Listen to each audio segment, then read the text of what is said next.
Salut la team, j'espère que vous allez bien, ça fait 2 jours là et vos activités, que Dieu nous aide toujours.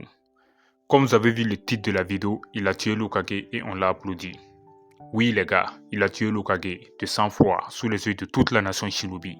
Et au lieu d'être haï, puni, rejeté, il a été acclamé, adoré, célébré comme un grand héros.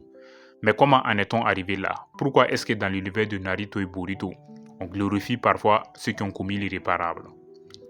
Donc ce matin, on va plonger dans un moment précis, choquant, où la justice, la morale et la logique ont été gravement piétinées. Si tu t'es pas encore abonné, tu peux le faire, car ça ne prend pas du temps et surtout, n'oublie pas d'activer la cloche de la notification pour ne pas rater certaines de mes vidéos. Merci.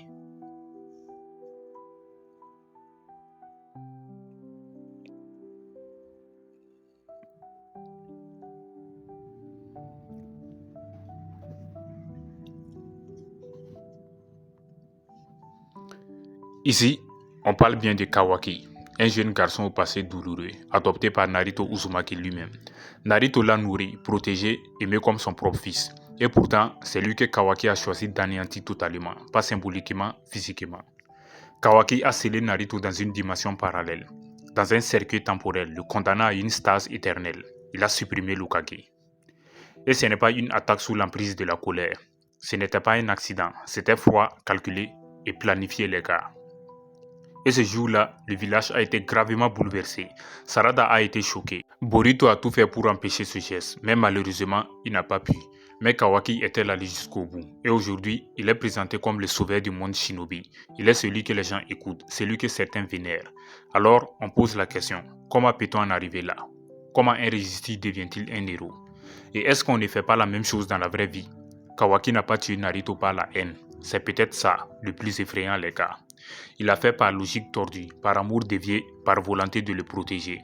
Dans son esprit, Naruto était une cible pour Kud, pour les Otsutsuki, pour l'humanité entière. Alors, il a décidé de l'ôter du monde, de l'écarter pour toujours, en le scellant.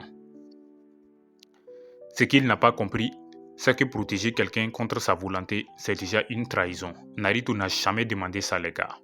Il aurait voulu se battre, il aurait voulu rester auprès de son peuple, auprès de Boruto, mais Kawaki a choisi à sa place. Il a fait ce qu'en font tous les tyrans, imposer le bien en supprimant la liberté. Et malgré tout ça, beaucoup de spectateurs ont applaudi. Oui, on l'a vu sur les forums, les réseaux sociaux, les commentaires YouTube, certains disent « il a fait ce qu'il fallait ». Il a été plus malin que Boruto, ou bien il a sauvé Naruto d'une mort certaine. Mais est-ce que ça justifie tous les cas? Est-ce que ça excuse le fait d'avoir trahi celui qui lui a tout donné? Est-ce que ça absout la manipulation, le contrôle, le mensonge? Est-ce que sauver quelqu'un par la force, c'est encore un acte d'amour ou un abus? Il faut se rappeler qui est réellement Boruto.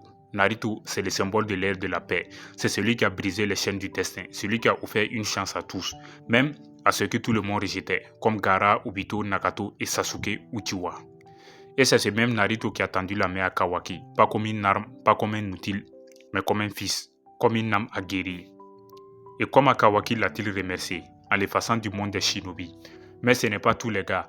Kawaki n'a pas juste enlevé Naruto, il a tenté de tuer Boruto aussi. Il a franchi la ligne, celle que Sasuke lui-même n'a pas osé franchir à l'époque. Et là encore, il dit que c'est pour sauver le monde entier.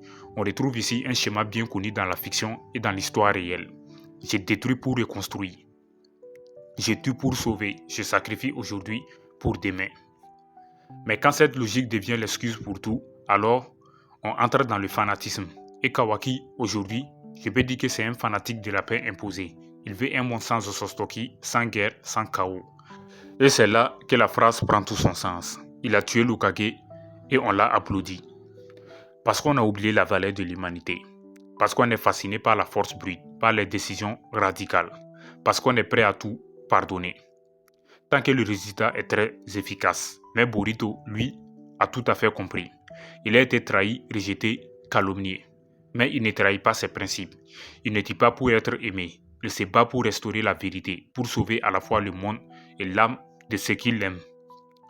C'est ça les gars, c'est ça le vrai héros. Alors la prochaine fois qu'on voit Kawaki faire quelque chose d'héroïque, souvenons-nous, il a effacé Naruto, il a tenté de tuer Boruto, il a trahi la seule famille qu'il ait jamais eu les gars. et il a osé appeler ça protéger. Mais protéger, ce n'est pas contrôler.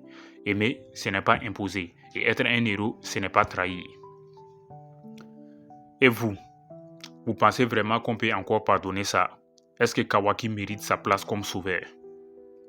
Les fans de Naruto, vous êtes où? Je répète encore, est-ce que Kawaki mérite sa place comme sauveur? Ou est-ce qu'il est devenu ce qu'il redoutait le plus, un tyran au nom du bien? Répondez en commentaire et surtout, n'oubliez jamais qui était Naruto Uzumaki. Ok, je pense que c'est la fin pour cette vidéo. Si vous avez aimé, vous savez ce que vous allez faire. Merci.